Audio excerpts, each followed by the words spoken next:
I invite you to be seated, and I invite forward Sam Altis from our Associated Faith Communities.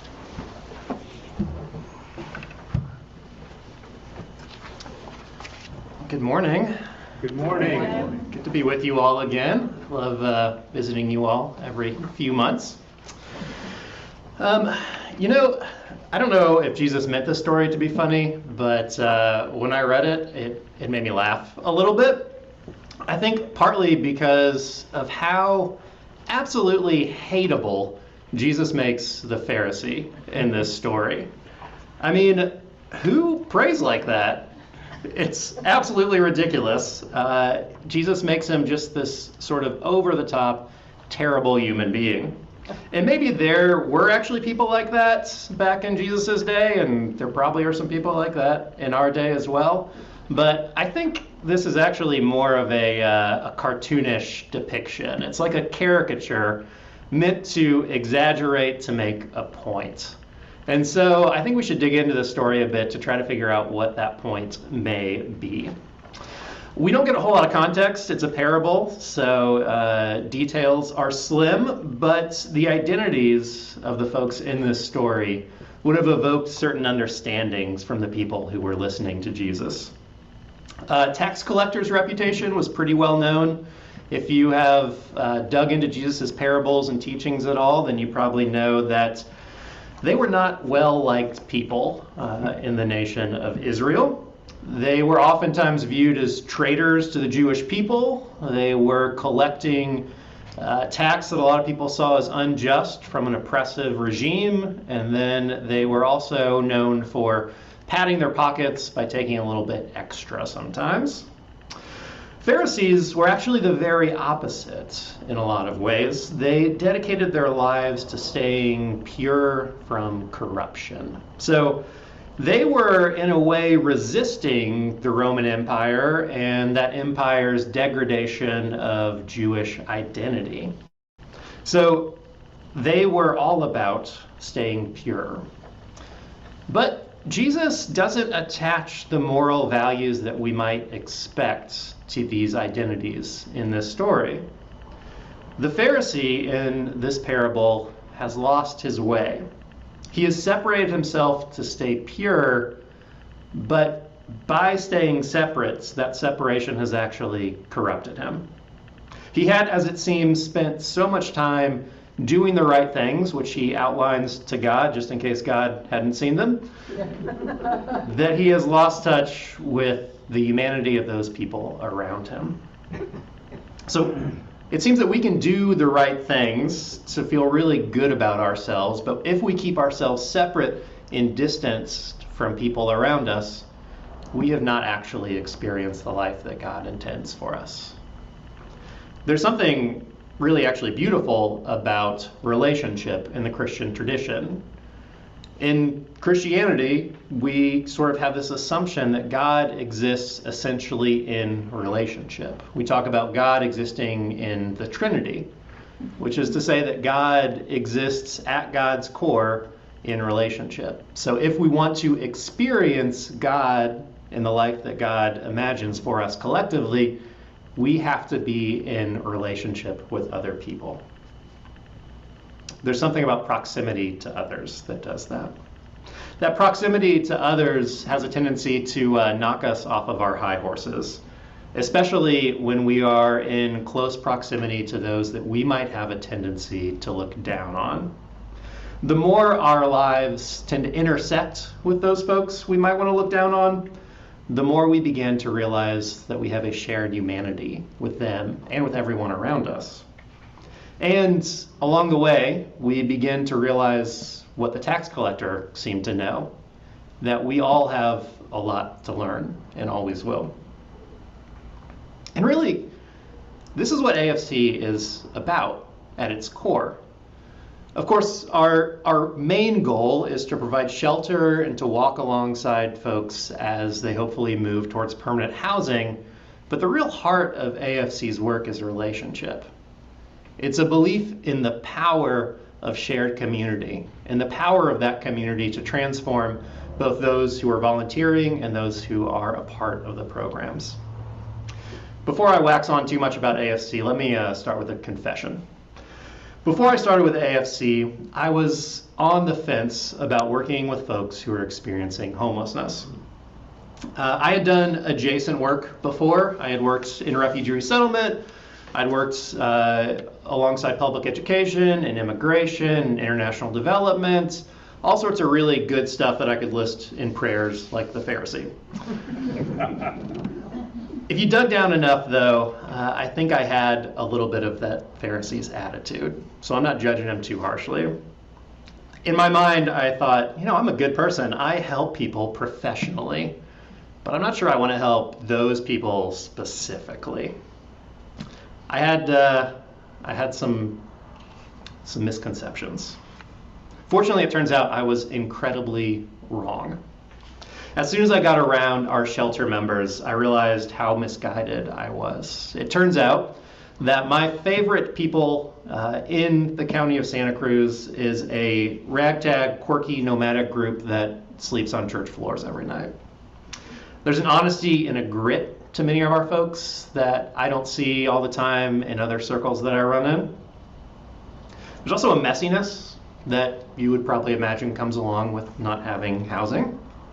There's some really funny and joyful times, and then there's conflict that can be really difficult and hard to work through. The entire community and the entire experience is very human in a lot of the best ways and a lot of the hardest ways. And it has changed me. That proximity, that relationship has changed me. For those of us who have experienced a relatively stable life, which I have, I'm grateful to say, I think we should all know and care about someone who's had the experience of having the rug pulled out from under them. Because for me now, I live in downtown Santa Cruz. I spend a fair amount of time walking around there. I can no longer pass someone who's sleeping outside and view them instinctively as an inconvenience to me, as someone who might be in my way, who might ask me for money, have to worry about how I might look in my response to those people. Because the more that I know folks in the shelter, the more that I see everyone around me as fully human.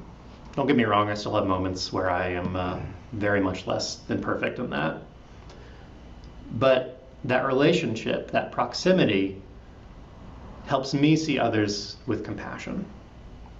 I hope that this proximity and relationship that's at the core of, I believe, Jesus' teaching and AFC's work also transforms the lives of our program members, specifically how they view themselves. I hope that they view themselves with more compassion and more confidence. I saw this recently with one of our shelter members who found housing in the last few months.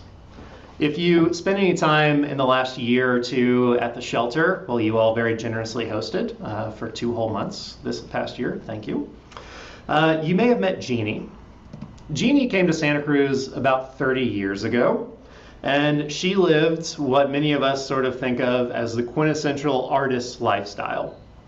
She came to study art at Cabrillo College. She was a sculptor, a potter. She started her own jam-making business, and she sort of lived this kind of nomadic artist lifestyle, living in artist studios, on farms, just kind of wherever she could find a place to lay her head. Of course, over 30 years, as you have seen, housing costs have skyrocketed in Santa Cruz, and so eventually that lifestyle became harder to sustain, and she ended up living in her vehicle. When that began to be too much for her, she joined the Faith Community Shelter about 3 years ago. Now, Jeannie was always lively and joyful, but by the time I met her, I could see a little bit of a shift in that. There were times where you could see how the instability of her life had affected her identity. She would get overwhelmed, and she could lash out at other people. She could get overwhelmed and frustrated and break down in tears when she didn't want to.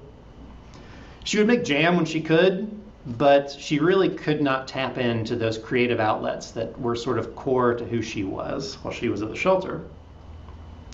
She met her partner, Eric, online while she was at the shelter, and she told me recently that when she first met him, she was crazy about him, but she was terrified to tell him that she was homeless. She was so deeply worried that he wouldn't want to be with her.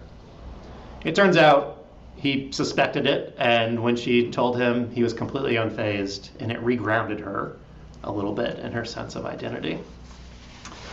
In the last year, there was a change in Jeannie. Relationships and housing possibilities began to fall into place, and I could see her come back to life. Between Eric, her partner, other shelter members, volunteers, and staff, a sort of stable community began to form around her. About that same time, she was awarded a housing voucher. If you're not familiar with housing vouchers, they allow participants to pay 30% of their income towards rent, and then the county pays the rest of it, which for a lot of people opens up doors to housing in places like Santa Cruz County that would be impossible otherwise. So getting that voucher gave her hope that she could actually live the life that she had begun to imagine and hope for. The couple, along with AFC staff, began scouring rental listings. The housing search, I'd like to say, was perfect, but that's not the case. It was long, and it was often disappointing. They would go view places that they were really excited about, only to find their application wasn't actually approved, or they just never heard back at all from them. Fortunately, that all changed this past July while you all were hosting us. Jeannie and Eric were here, and I got a call from a landlord up in Brookdale who had rented to another AFC client and really, really enjoyed the experience. He called me and said, "Hey, I've got another unit coming open. I've loved renting to this other person. Do you have anyone else who would be interested? We're not even going to post it online. We'll give you all first crack at it." I took Jeannie and Eric up into the Redwoods to look at this little bungalow duplex. They instantly fell in love with it. The landlord approved them on the spot without even filling out an application, and within 2 weeks, they were moved in.